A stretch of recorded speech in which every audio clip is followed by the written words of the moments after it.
Hello friends, this is our welcome to my YouTube channel. हमें उम्मीद है आप सभी स्वस्थ और अच्छे होंगे और आपकी प्रिपरेशन भी बहुत अच्छे से चल रही होगी।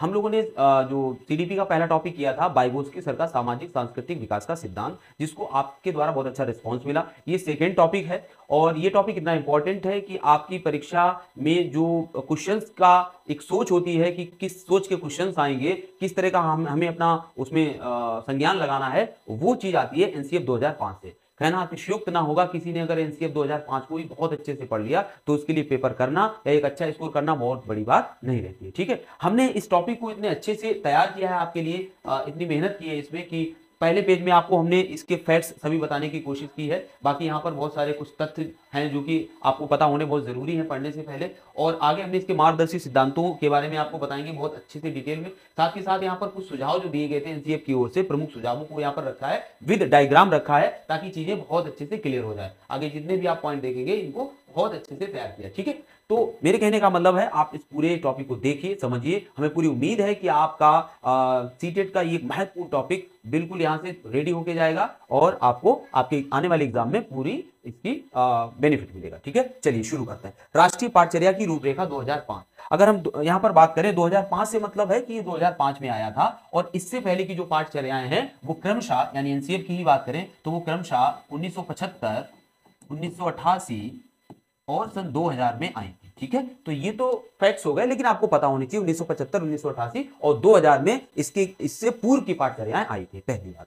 अब बात करते हैं कि पाठचर्या होता क्या है, मतलब पाठचर्या यानी करिकुलम होता क्या है। तो करिकुलम की अगर हम शाब्दिक अर्थ पे जाएं तो ये केवल शब्द से आता है, जो कि एक लैटिन वर्ड है, और इस लैटिन वर्ड केवल का अर्थ होता है रेस कोर्स। रेस कोर्स से मतलब होता है दौड़ का मैदान। एक बच्चे के लिए दौड़ के मैदान से क्या मतलब होता है, बच्चे की अगर हम शैक्षिक उसकी शिक्षा की बात करें तो किस तरह की उसका पाठ्यक्रम होना चाहिए, किस तरह की उसकी शिक्षण विधियां अपनाई जानी चाहिए उस पाठ्यक्रम को पूरा कराने के लिए, क्या शैक्षिक लक्ष्य निर्धारित किए जाने चाहिए। तो ओवरऑल एक बच्चे के लिए जो कुछ शैक्षिक ढांचा होता है, पूरी प्रणाली होती है, उसे ही क्या नाम दिया जाता है, पाठचर्या कहा जाता है।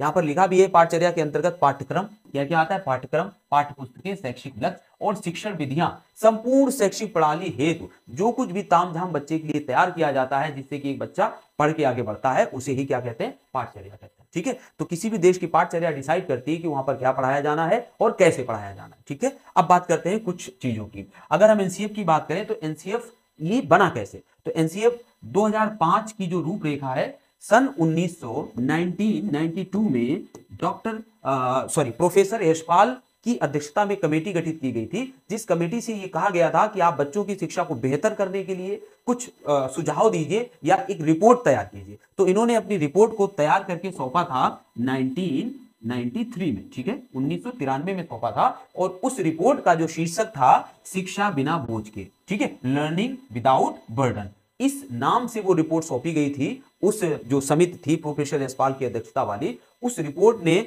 कुछ संस्तुतियां, कुछ अपनी सुझाव दिए थे। उस सुझाव को एनसीएफ 2005 में प्रमुख रूप से शामिल किया गया। अकेले इसी को ही एनसीएफ ना, गलती करते हैं कभी कभी कुछ लोग, वो सीधा यही मान लेते हैं कि जो प्रोफेसर यशपाल ने एक जो रिपोर्ट सौंपी थी उसे ही एनसीएफ बना दिया गया, ऐसा नहीं है। इनके सुझावों को प्रमुखता दी गई, और दूसरी सबसे प्रमुखता दी गई थी राष्ट्रीय शिक्षा नीति, जो कि 1986 हमारी उससे पहले की शिक्षा नीति थी। अभी हाल ही में तो एनईपी 2020 भी है जिसको आगे कराएंगे। ठीक है, तो 1986 को प्रमुखता दी। दो प्रमुख रूप से थे, साथ के साथ 21 नेशनल फोकस ग्रुप का गठन किया गया था, और इसके अलावा जो हमारे देश के उस टाइम के अच्छे शिक्षाविद थे और मनोवैज्ञानिक थे और कुछ अनुसंधानकर्ता थे, उनके द्वारा भी इसमें सुझाव दिए गए थे। तो इस तरह से गठन किया गया था एनसीएफ 2000, मतलब बनाया गया था, इसके दस्तावेज को, इसके खाका को तैयार किया गया था 2005 में। ठीक है, लागू किया गया था 2005 में बन के, और ये लागू हो गई थी। आगे बात करते हैं इसको तैयार किसने किया था, तो एनसीईआरटी ने इसको तैयार किया था मानव संसाधन विकास मंत्रालय के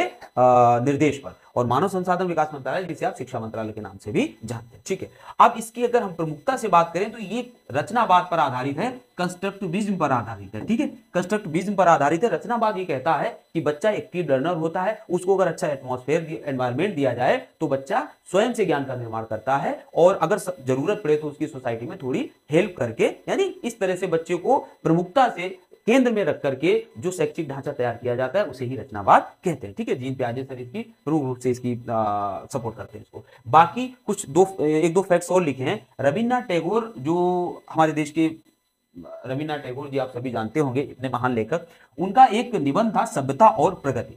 सभ्यता और प्रगति से एक कोटेशन को लिया गया था। उस कोटेशन से एनसीएफ 2005 की शुरुआत हुई थी, यानी उद्धरण वाक्य, और उसका उद्धरण वाक्य क्या था? सृजनात्मकता और उदार आनंद बचपन की कुंजी है। इस बात का अर्थ आप समझिए, वो ये कहना चाहते हैं कि जो क्रिएटिविटी होती है बच्चे में, एक छोटे से बच्चे में जाओ, बहुत क्रिएटिव होता है। हम लोग जिन कामों को करने के लिए बहुत बार सोचते हैं, मतलब इसको करने से क्या ही होगा, लेकिन बच्चा करता है, भले ही वो गलत कर रहा हो, तो बच्चा जन्म से ही क्रिएटिव होता है, ऐसा सभी मनोवैज्ञानिक भी लगभग मानते ही हैं। और उदार आनंद से मतलब होता है उसके अंदर एक नेचुरल हैप्पीनेस होती है। बच्चे को कभी आप डिप्रेशन में नहीं देखेंगे, बहुत ज्यादा गुस्से में तो देख सकते हैं, बट डिप्रेशन में नहीं देखेंगे। मतलब क्या होता है, उसके अंदर एक नेचुरल हैप्पीनेस होती है। और अगर उसकी क्रिएटिविटी को नेचुरल जो हैप्पीनेस है उसके साथ जोड़ दिया जाए, तो उसके बाद जो ज्ञान निकल के आएगा, उसकी बातें कुछ और होगी। इसीलिए उसी को क्या बताया गया? कुंजी बताया गया। साथ के साथ एक फैक्ट और जान लीजिए, जो एनसीएफ 2005 है, इसको 22 भाषाओं में प्रकाशित किया गया था, जो कि हमारी 8वीं सूची में दी हुई है। ठीक है, 17 राज्यों में उस समय पर इसको लागू भी किया गया था, 17 राज्य। ठीक है, तो ये कुछ फैक्ट्स थे जो आपको पता होने चाहिए, सिर्फ सीटेट के नजरिए से नहीं, बाकी इसको जानने के और अन्य शिक्षक भर्तियों में ये तो प्रमुख रूप से काम आएंगे। अब हम बात कर लेते हैं इसके सिद्धांतों की। इन्होंने एनसीएफ 2005 में 5 मार्गदर्शी सिद्धांत बचाए, और ये कुछ 5 मार्गदर्शी सिद्धांत ऐसे नहीं जो आपसे डायरेक्ट पूछे जाएंगे,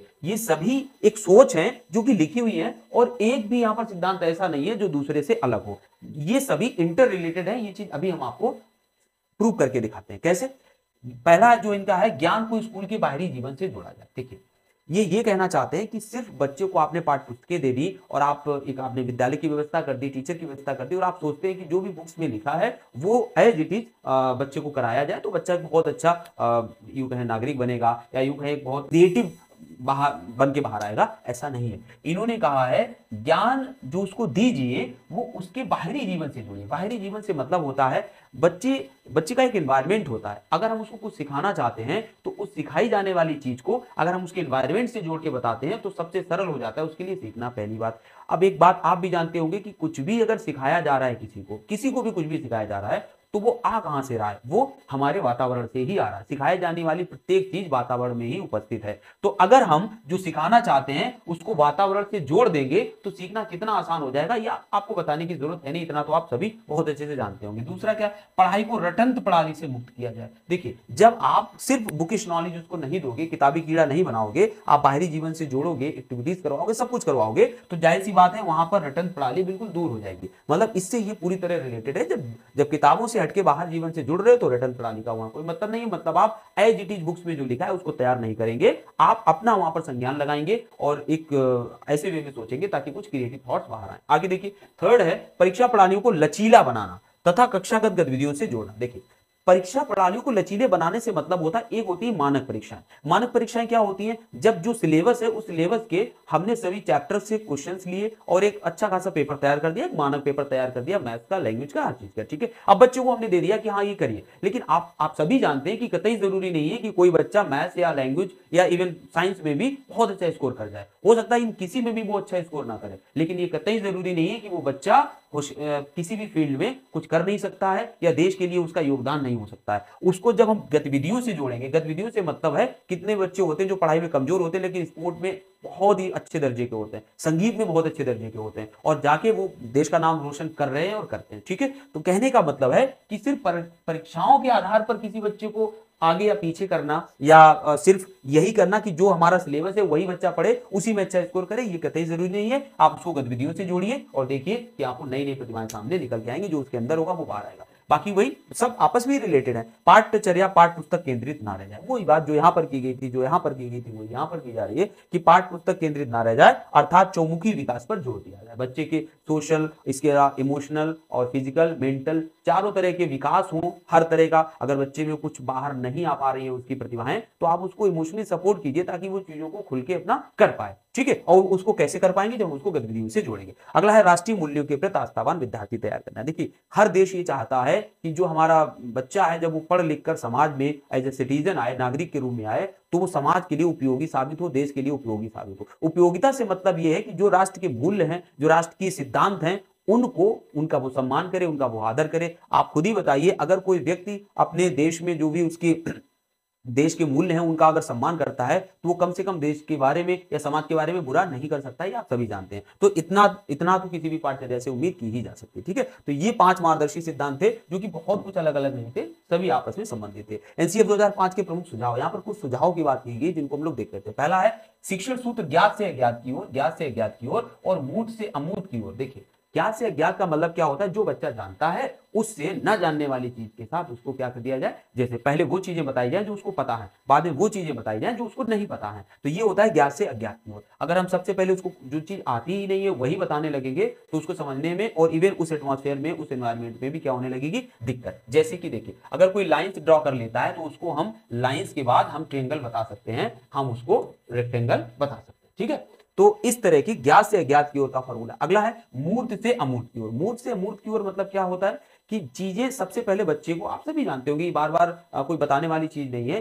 कि जो उपस्थित है, जो भौतिक रूप में दिख रहा है, बच्चा उसको सबसे पहले जानता है। प्याजे सर की अगर आप अवस्थाएं देखेंगे तो वहां पर मूर्त संक्रियात्मक अवस्था है। ठीक है, तो उसका मतलब होता है बच्चा सबसे पहले उन चीजों के बारे में जानता है, उन चीजों के बारे में सोच सकता है, उन चीजों के बारे में बता सकता है जो चीजें भौतिक रूप में उपस्थित होती हैं। तो सबसे पहले हम उनके बारे में उनको जानकारी देते हैं, यानी जब भी बच्चा छोटा आता है तो सबसे पहले हम उसके एनवायरमेंट की जो मूल चीजें होती हैं, जैसे कार है, पेड़ है, इन सब चीजों के बारे में जानता है। इसके बाद उसको हम ले जाते हैं कि जस्टिस क्या होता है, आइडिया क्या होता है और प्रेम या प्यार क्या होता है किसी भी चीज के लिए। ठीक है, तो ये सभी कैसी है, एक अमूर्त अवधारणाएं हैं जिनको हम बेटर सिखा सकते हैं, लेकिन पहले हमें मूर्त ही कॉन्क्रीट चीजें ही बतानी पड़ेंगी। अगला है एनसीएफ रचना बात पर आधारित है। ये पहले पॉइंट हम बता चुके हैं कि बच्चे को हम क्रिएटिव, बच्चा क्रिएटिव होता है, उसको हमें सिर्फ एटमॉस्फेयर देना है, एक एनवायरमेंट देना है। और यहाँ पर एक टीचर, जैसा कि सुविधादाता के रूप में टीचर को माना गया है। आप ये नहीं है कि टीचर हो तो आप जो कुछ बता रहे हो आपकी ही लाइन पे स्टूडेंट चलेगा, बल्कि आप एक उसको फैसिलिटी उपलब्ध करा रहे हो, कैसा एनवायरमेंट दे रहे हो जिससे बच्चा अपने अंदर छुपी शक्तियों को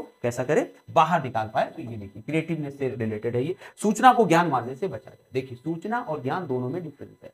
सूचना होती है किसी चीज के बारे में मात्र हमें जानकारी है। ज्ञान से मतलब होता है जब उस जानकारी को हम अपने संज्ञान में लेकर के उसमें प्रोसेसिंग करते हैं कि क्या चीज सही है और क्या चीज गलत है, तार्किक रूप से उसका विवेचन करते हैं, तो उसको हम ज्ञान कह सकते हैं। ठीक है, यहाँ पर एक डायग्राम भी आपको दिख रहा होगा कि इस तरह से एक आपके पास डाटा आता है और डाटा को जब आप अपने मस्तिष्क में प्रोसेस कर लेते हैं तो वो क्या कहलाता है, ज्ञान कहलाता है। तो ठीक है, अगर आपने 2 का पहाड़ा, इसका एग्जांपल बच्चों के लिए तो इस तरह से होगा, अगर आपने किसी को 2 का पहाड़ा या 3 का पहाड़ा रटा दिया है और रट भी लेगा वो बच्चा, लेकिन क्या वो समझ पा रहा है उसको कि 2 दूना 4 कैसे हो जाते हैं। ठीक है, तो उसको क्या पता है कि 2 में 2 जुड़े हैं तब 4 हुए हैं जाके। तो मेन चीज होती है ज्ञान अलग चीज है और सूचना अलग चीज है। आगे देखते हैं, विशाल पाठ्यक्रम व मोटी किताबें शिक्षा प्रणाली की सफलता का प्रतीक है। देखिए आप एक डॉक्टर के पास जाइए और डॉक्टर आप अपनी उसको प्रॉब्लम बताइए, डॉक्टर आपको सभी चीजें, मतलब जो है आपको बुखार के लिए पैरा भी दे रहा है, आपके पेट के लिए भी दे रहा है, और अगर सर दर्द हो रहा है उसके लिए अलग मेडिसिन दे रहा है, पेट दर्द हो रहा है उसके लिए अलग मेडिसिन दे रहा है, इवन सब तरह की दवाएं मिलाकर 8-10 टेबलेट आपको दे रहा है। तो आप क्या उम्मीद करेंगे, आप इस तरह के डॉक्टर को क्या कहेंगे,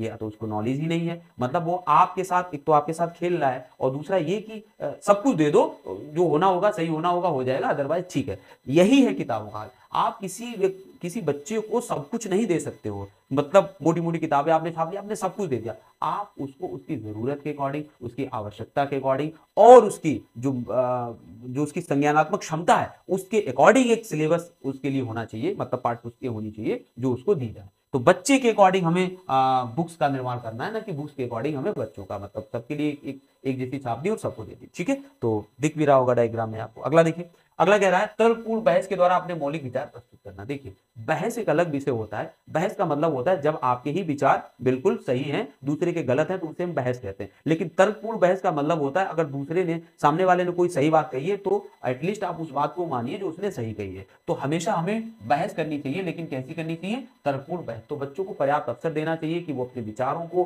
कह सकें और उसे सिद्ध भी कर सकें तार्किक रूप से। ठीक है, बच्चों की अभिव्यक्ति का माध्यम मातृभाषा हो। देख आप सभी जानते होंगे लैंग्वेज जो होती है वो एक बहुत ही, इसमें आएगा त्रिभाषा सूत्र भी आएगा अभी आगे। तो लैंग्वेज क्या है भाई, बच्चा जब भी आता है हमारे पास, बहुत ही जो छोटी उम्र में बच्चा आता है तो उसके पास कहा जाता है भाषा की पूंजी होती है, और जो वो भाषा होती है वो मातृभाषा होती है। अब अगर किसी को मातृभाषा आती है और आप उसको तुरंत आप पढ़ाना चाह रहे हैं साइंस, और किसी को हिंदी आती है और साइंस वो इंग्लिश में, तो आप उम्मीद करते हैं कि जब आप उसको साइंस पढ़ाएंगे वो पूरा इंग्लिश में पढ़ाएंगे तो आप उम्मीद करते हैं कि वो बच्चा अच्छे से पढ़ लेगा? नहीं, क्योंकि उसने मातृभाषा अभी तक सीखी हुई है तो जो शुरुआत होती है, इनिशियल शुरुआत होती है, वो हमें उसकी मातृभाषा से ही करनी चाहिए। धीरे धीरे उसको हम मानव भाषाएं सिखा सकते हैं। ठीक है, चलिए आगे आ गया। कक्षा में शांति का नियम बार बार ठीक नहीं। देखिए शांति का नियम क्या होता है, अगर बच्चा, पहले ही कहा गया, बच्चा क्रिएटिव होता है। क्रिएटिव से मतलब होता है वो कुछ ऐसा भी कर सकता है जो आपको अच्छा ना लगे, एक क्लास के अकॉर्डिंग अच्छा ना हो, लेकिन ऐसा नहीं है। बच्चे को हमेशा चुप कराना, मतलब अगर बच्चा कर रहा है ठीक है, बहुत गलत कर रहा है तो आप रोक दीजिए, लेकिन हमेशा शांति बनाए रखना एक लोकतांत्रिक वातावरण की निशानी नहीं। कक्षा में इतना तो आप माहौल रखिए कि बच्चा अपनी बात को कह पाए जब वो चाहता है। ठीक है, बाकी खेल आनंद व सामूहिकता की भावना के लिए है, ना कि रिकॉर्ड तोड़ने के लिए।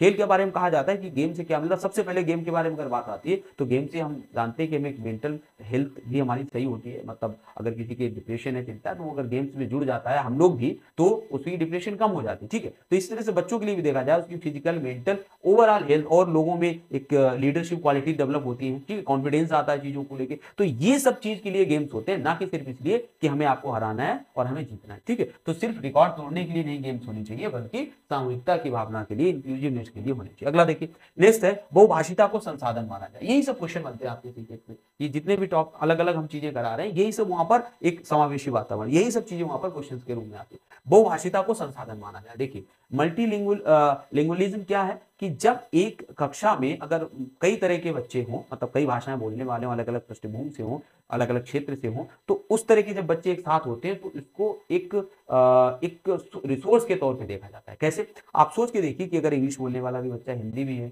गुजराती भी बोल रहा है और उर्दू भी बोल रहा है, तो इस तरह के बच्चे अगर एक साथ पढ़ेंगे तो जाहिर सी बात है उनमें आपस में भाषा का आदान प्रदान होगा, और भाषा के आदान प्रदान से वो कुछ सीखेंगे और एक दूसरे की संस्कृति को भी जानेंगे। तो कहने का मतलब है ये डेवलपमेंट के लिए है, ना कि वो भाषिता को, बहुत से लोग मानते हैं कि ये तो प्रॉब्लम है, मतलब अलग अलग भाषी बच्चे हैं तो फिर हम उनको कैसे सिखाएंगे। नहीं, बहुभाषिता अपने आप में एक संसाधन है और इससे बहुत कुछ समाज को दिया जा सकता है। समावेशी वातावरण, समावेशी वातावरण का मतलब होता है इंक्लूसिव एजुकेशन की ओर ही बात कर रहा है। हमें सबको साथ लेकर शिक्षा को आगे बढ़ाना। ऐसा नहीं है कि कोई किसी प्रकार से अगर पीछे है, सपोज करिए कोई इमोशनली रूप से पिछड़ा हुआ है, आने से या प्रॉब्लम में है, या फिजिकली किसी को कोई प्रॉब्लम है, तो उसको हम छोड़ के आगे नहीं बढ़ सकते हैं। शिक्षा का जो एक ढांचा है वो इस तरह का होना चाहिए जहां पर हर किसी को, चाहे वो किसी भी तरह से अन्न से डिप्रीव्ड हो, पीछे हो, तब भी हमें उसको साथ लेकर चलना है। उसके लिए अपनी व्यवस्थाओं को भले हमें बढ़ाना पड़े, लेकिन किसी को हम छोड़ नहीं सकते हैं। तो यही कहलाती है इंक्लूसिव एजुकेशन। ठीक है, आगे त्रिभाषा सूत्र। त्रिभाषा सूत्र क्या होता है, देखिए यहां पर अगर हम फर्स्ट लैंग्वेज की बात करें तो ये होती है मातृभाषा या क्षेत्रीय भाषा। मातृभाषा ये होती है मातृभाषा या क्षेत्रीय भाषा। इसको देख लीजिए, थोड़ा सा कंफ्यूजन रहता है। क्षेत्रीय भाषा, ठीक है, क्षेत्रीय भाषा, मातृभाषा या क्षेत्रीय भाषा। अगर सेकेंड लैंग्वेज की बात करें यहाँ पर, तो सेकेंड लैंग्वेज इसके लिए हो जाती है हिंदी। हिंदी भाषी राज्यों के लिए, अगर हिंदी भाषी राज्य हैं तो उनके लिए क्या हो जाएगी, हिंदी भाषी राज्यों के लिए हो जाएगी अंग्रेजी, अंग्रेजी या कोई भी आधुनिक भारतीय भाषा, या कोई भी कैसी आधुनिक भारतीय भाषा। देखिए सेकेंड लैंग्वेज हिंदी भाषी राज्यों के लिए, वो राज्य जहां पर हिंदी बोली जाती है, हिंदी की मातृभाषा है, तो वहां के लिए सेकेंड लैंग्वेज क्या हो जाएगी, एक अंग्रेजी हो जाएगी और दूसरा क्या हो जाएगी, आधुनिक भारतीय, कोई भी आधुनिक भारतीय भाषा, मतलब इनमें से कोई एक होनी चाहिए। और जो गैर हिंदी है, जो गैर हिंदी राज्य हैं, जैसे दक्षिण राज्य हैं, गैर हिंदी राज्य हैं, उनके लिए क्या होगा, या तो हिंदी और या अंग्रेजी। जरा ध्यान से देखना, गैर हिंदी राज्यों के लिए जो दूसरी भाषा होगी या तो हिंदी होगी या अंग्रेजी होगी। हालांकि इस पर विवाद भी चल रहा है। ठीक है, और जो थर्ड लैंग्वेज है, थर्ड लैंग्वेज ये कहती है चाहे गैर हिंदी हो, चाहे गैर हो और चाहे हिंदी हो, सभी के लिए होगी अंग्रेजी या फिर कोई भी मॉडर्न इंडियन लैंग्वेज, कोई भी मॉडर्न इंडियन लैंग्वेज। ठीक है, तो आपको ये बात हम जब बोल रहे थे, अगर नहीं समझ में आया तो उसको आप रिपीट भी कर सकते हैं और इसको देख सकते हैं कि हमने क्या बताने की कोशिश की है। चीजें यहाँ पर ऐसी लिखी है, ऐसी ही नहीं है। ठीक है, तो थोड़ा सा देख लेना। बाकी आगे विद्यार्थी ज्ञान का निर्माण स्वयं करते हैं। ठीक है, बार बार ये बातें हो रही कि बच्चा ज्ञान का निर्माण स्वयं करता है। जिन प्याजे सर कहते हैं कि जो बच्चा होता है वो लिटिल साइंटिस्ट होता है। सतत एवं व्यापक मूल्यांकन, सतत एवं व्यापक मूल्यांकन से मतलब क्या होगा, एक मूल्यांकन होता है कि सत्र और अर्धवार्षिक और वार्षिक परीक्षाएं ले ली जाए और उसके अकॉर्डिंग आप तैयार कर लो कि कोई बच्चा अच्छा है या नहीं है। ठीक है, ये मानक परीक्षाएं हो गई जो कि बच्चे का ओवरऑल जो उसका मूल्यांकन है वो नहीं कर पाती है। इसके लिए बहुत जरूरी होता है कि एक सतत यानी कंटिन्यूअस और व्यापक यानी कंप्रहेंसिव, सीसी जिसे बोलते हैं, तो एक लगातार और व्यापक रूप से किसी का मूल्यांकन किया जाए। इसका मतलब क्या हुआ, लगातार से मतलब होता है आप बच्चे का मूल्यांकन प्रत्येक क्षण चलता रहता है, ये इसका मतलब है। यानी प्रत्येक समय उसका मूल्यांकन होता ही रहता है। किसके द्वारा, अध्यापक के द्वारा, और अगर हम क्लासरूम की ही बात करें, तो उसके अकॉर्डिंग वो सोचता है कि हमें इसके लिए आगे किस तरह की रणनीति बनानी है। तो एक तो मूल्यांकन हो गया, सिर्फ वही मूल्यांकन नहीं है कि हमने परीक्षाएं ले ली और उसके अकॉर्डिंग नंबर आए, अब हम उसको करते हैं, ठीक है। बाकी हो गया व्यापक किस तरह से होना चाहिए। व्यापक, यही बात बार बार हो भी चुकी है कि व्यापक का मतलब होता है कि सिर्फ किताबी, अगर कोई लैंग्वेज में और मैथ्स में, इवन साइंस में अच्छा नहीं है तो कतई जरूरी नहीं है कि वो आर्ट्स में अच्छा नहीं होगा, स्पोर्ट में अच्छा नहीं होगा या म्यूजिक में अच्छा नहीं होगा। वो जैसा कि हार्वर्ड गार्डनर सर ने बहुबुद्धि सिद्धांत दिया, जिसमें बहुत सारी बुद्धि की चर्चा की है, तो किसी भी बच्चे में कोई भी प्रतिभा हो सकती है, इसीलिए हमें अपने मूल्यांकन को कैसा बनाना चाहिए, व्यापक बनाना चाहिए, ठीक है। आगे है अध्यापक को सुविधादाता माना जाए, हम डिस्कस कर चुके हैं। सिर्फ अगर हम पुराने समय की बात करें तो जो टीचर कहता था एज इट इज स्टूडेंट उसको फॉलो करते थे, यानी टीचर सेंटर्ड एटमॉस्फेयर या एनवायरमेंट रहता था किसी भी कक्षा का, ठीक है। ये बार बार एटमॉस्फेयर एनवायरमेंट भूल जाता है, चलिए कोई नहीं। लेकिन अब आज की जो जो शैक्षिक एक ढांचा तैयार हुआ है, उसमें मनोवैज्ञानिकों द्वारा जो सुझाया गया, उन्होंने कहा कि जो शिक्षा प्रणाली है वो टीचर केंद्रित ना होकर, यानी अध्यापक केंद्रित ना होकर बाल केंद्रित होनी चाहिए, जहां पर टीचर का जो रोल है वो इतना ही है कि आप उसको फैसिलिटेट कीजिए, आप उसको सुविधाएं दीजिए, उसको आगे बढ़ने के लिए जो कुछ वो करना चाहता है उसमें आप उसकी मदद कीजिए, ठीक है। चलिए, शिक्षकों को अकादमिक संसाधन व नवाचार समय समय पर पहुंचाया जाए। देखिए, टीचर्स ट्रेनिंग बहुत ही जरूरी है। बदलती परिस्थितियों के कारण बच्चों नए नए तरह के जो इन्वेंशंस किए जा रहे हैं हमारे मनोवैज्ञानिकों द्वारा, तो उन चीज़ों से परिचित होने के लिए हमें क्या है कि शिक्षकों को ट्रेनिंग देना बहुत जरूरी है, ताकि वो बेहतर तरह से अपने बच्चों को और अच्छा करा पाए। बच्चों को छोटी उम्र में निपुण बनाना गलत। हम सोच लेते हैं कि बच्चा छोटा सा है, वो हिंदी भी पढ़ने लगे, मतलब भाषा भी जानने लगे, मैथ्स भी जानने लगे और अन्य कोई मॉडर्न लैंग्वेज भी जानने लगे, साथ का साथ सब कुछ जानने लगे छोटी सी उम्र में, है ना। आप देखिए कॉन्वेंट स्कूल में क्या होता है, बच्चा आता है तो कहते हैं बेटा ये सुनाओ, बेटा ये सुनाओ, जब उनके घर पे कोई जाता है। तो इस तरह की जो गतिविधियां बच्चे के साथ की जाती है वो कहीं ना कहीं उसके साथ जाती है, उसका जो नेचुरलनेस है उसको वो खत्म करती है। यानी छोटे उम्र में ही किसी को निपुण बनाने के पीछे मत चलिए, उसको अपनी, वही जो पहला वाक्य था उनका कि जो कि एक जो नेचुरल हैप्पीनेस होती है, जो क्रिएटिविटी होती है, तो उसको आप आगे रखिए, बच्चों को करने दीजिए, एनवायरनमेंट से सीखने दीजिए, ठीक है। आगे है, अगला है समुदाय को मानवीय संसाधन के रूप में प्रयुक्त किया जाए। देखिए, अगर हम किसी को कुछ सिखाना चाह रहे हैं और जो भी उसके चारों ओर का मानवीय संसाधन है, एक भौतिक संसाधन होता है और मानवीय संसाधन होता है। भौतिक संसाधन से मतलब होता है जो भी एनवायरनमेंट में भौतिक चीजें उपस्थित होती है उसको भी हम आधार बनाकर, उसको भी माध्यम बनाकर हम बहुत कुछ सिखा सकते हैं। साथ का साथ हम मानवीय संसाधन का भी प्रयोग कर सकते हैं जो वहां पर उपस्थित होता है, ठीक है। सांस्कृतिक कार्यक्रमों में मनोरंजन के स्थान पर सौंदर्य बोध को महत्व दिया जाए। देखिए, जो सांस्कृतिक कार्यक्रम होते हैं, इवन हम फिल्म्स की भी बात कर लें तो सिर्फ अगर उनको इसलिए देखना कि उनसे हमें मनोरंजन मिल रहा है, तो फिर आप देखेंगे और उससे कुछ भी अच्छा मिलेगा नहीं। बस आपने 2-2.5 घंटा अपना खराब किया और उतनी ही देर आपको वहां पर अच्छा लगेगा, बाकी आपको कुछ मिलने वाला नहीं है जो आपके काम आए। होना क्या चाहिए, हमें ये भी तो देखना चाहिए कि वहां पर क्या क्या ऐसी चीजें थी। अगर कोई मूवी है तो उसमें क्या कुछ सांस्कृतिक चीजें दिखाई गई थी, या कोई टेक्नोलॉजी से रिलेटेड कोई बात की गई थी, या कोई ऐसी भावात्मक बात थी कि किस तरह से पिता पुत्र का रिश्ता होना चाहिए, किस तरह से माँ बेटी का रिश्ता होना चाहिए, क्या इन पर कोई चर्चा हुई थी। तो सौंदर्य बोध का मतलब होता है उसकी साहित्यिक वैल्यू को हमें जानना चाहिए। तो मतलब जब भी आप कोई बुक पढ़ें, कोई मूवी देखें, या इवन समाज में भी कुछ भी हो रहा हो और उस चीज को आप देख रहे हो, तो आप देखिए वहां पर सौंदर्य बोध से मतलब यही होता है उसकी जो क्वालिटीज है, वैल्यूज है, क्या आपको वो मिल पा रही है, ठीक है। सह शैक्षिक गतिविधियों में अभिभावक की भागीदारी देखिए बहुत जरूरी होता है। एक बच्चे की शिक्षा में सिर्फ अध्यापक की ही जिम्मेदारी नहीं होती है, सिर्फ उसी का रोल नहीं होता है। हमारा जो संविधान है वो भी कहता है कि बच्चे, अभिभावक की जिम्मेदारी एक मौलिक कर्तव्य के अंतर्गत आती है बच्चे को अच्छी शिक्षा दिलाना, या जो शुरुआती 6 से 14 तक की है वो तो बिल्कुल कंपलसरी एजुकेशन है, ठीक है। तो ये बात यहाँ पर कही गई कि अभिभावक भी पूरी भागीदारी के साथ उसके साथ बच्चे के साथ सह शैक्षिक गतिविधियां करें। बहुत सारी एक्टिविटीज होती है ताकि बच्चा कुछ नया सीखे। बालक के चौमुखी विकास पर बल दिया जाए। देखिए, ओवरऑल डेवलपमेंट की बात ये पहले भी हो चुकी है कि बच्चे में सिर्फ एक ही पहलू को ना देखा जाए, अन्य आयाम भी होते हैं, अन्य पहलू भी होते हैं, उनके डेवलपमेंट की पे भी फोकस करना चाहिए। इवन पूरा ओवरऑल डेवलपमेंट पे फोकस करना चाहिए।